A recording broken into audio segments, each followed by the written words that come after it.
রাজশাহী মহানগর মহিলা আওয়ামী লীগের সাংগঠনিক সম্পাদক শামীমা ইয়াসমিন শিখার জমি দখলের অভিযোগ উঠেছে মহানগর কৃষক দলের আহ্বায়ক শরফুজ্জামান শামীমের বিরুদ্ধে। অনুসন্ধানে জানা গেছে, নগরীর ছোট বনগ্রাম মৌজার RS 168 দাগের এই জমিটি 2019 সালে আরজুমা খাতুন নামের এক নারীর কাছ থেকে বৈধভাবে ক্রয় করেন অ্যাডভোকেট শিখার স্বামী হাসানুজ্জামান। দীর্ঘ 5 বছর ধরে জমির মালিকানা ও খাজনা খারিজ হাসানুজ্জামানের নামেই বহাল রয়েছে, কিন্তু গত রোববার হঠাৎ করেই সেখানে দৃশ্যপট পাল্টে যায়। কৃষক দল নেতা সেখানে একটি সাইনবোর্ড ঝুলিয়ে দেন, যেখানে লেখা ছিল বায়না সূত্রে এই জমির মালিক শরফুজ্জামান শামীম। অথচ শামীমের এই দাবির পক্ষে কোনো আইনি ভিত্তি পাওয়া যায়নি। একই এলাকায় থাকা 20টি প্লটের মধ্যে 19 নম্বর প্লটটিকে তিনি নিজের দাবি করলেও দেয়াল তুলেছেন মহিলা লীগ নেত্রীর 11 নম্বর প্লটে। আপনি দাবি করেছেন আপনার প্লট নাম্বার 19।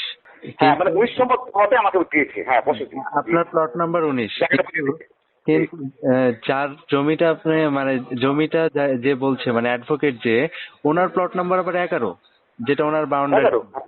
তাহলে 11 নম্বর প্লট 19 নাম্বার কিভাবে হলো, বা আপনি 11 নাম্বারকে 19 কিভাবে মনে করলেন? ওটা তো ওভাবে বর্তমান এইটার জন্য সরজমিন এবং বর্তমান অবস্থা বলেছি। আমি সাংবাদিক সম্বন্ধে একটা কথা বলেছি, আপনি লক্ষ্য করে কিন্তু যায় না, যায় না। আমি বলেছি বর্তমান যে নকশা, বর্তমান জমির অবস্থান একই অবস্থান এখন।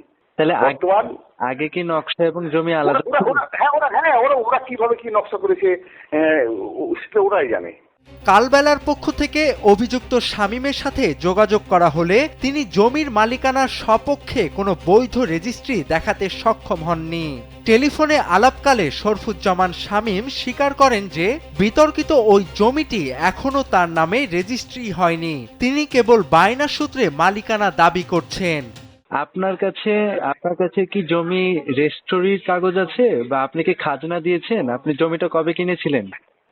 আমি জমির বায়নাকারী, ঠিক আছে। অথচ আইন অনুযায়ী বায়নাপত্র কোনো জমির চূড়ান্ত মালিকানা নিশ্চিত করে না, যতক্ষণ না তা রেজিস্ট্রি দলিলের মাধ্যমে হস্তান্তর হয়।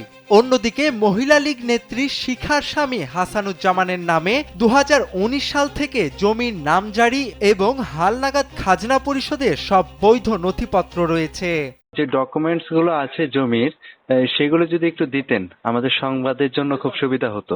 হ্যাঁ, আমি ওখানে আমি যদি আমার কাছে 1 কপি নিয়ে আমি বেরিয়ে গেছি, হ্যাঁ আমার কাছে আছে, এটা আমি দিয়ে দেবো, অসুবিধা নেই। আচ্ছা, আমি দিয়ে দেবো। আমি থানায় তো অবশ্যই 1 কপি দেবো সিদ্ধান্ত হওয়ার পর। কোনো রেজিস্ট্রি দলিল না থাকা সত্ত্বেও কেন সীমানা প্রাচীর দিয়ে জমি দখলের চেষ্টা করা হলো, এমন প্রশ্নের জবাবে সদুত্তর দিতে পারেননি অভিযুক্ত কৃষক দল নেতা। স্থানীয়দের মতে রাজনৈতিক পরিচয়কে ঢাল হিসেবে ব্যবহার করে অন্যের কেনা জমিতে সাইনবোর্ড ঝুলিয়ে দখল নেয়ার এটি একটি অপকৌশল মাত্র।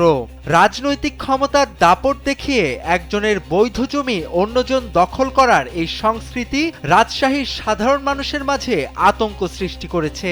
প্রশাসনের নিরপেক্ষ ভূমিকা ও দ্রুত তদন্তই পারে এই বিবাদের সুষ্ঠু সমাধান নিশ্চিত করতে।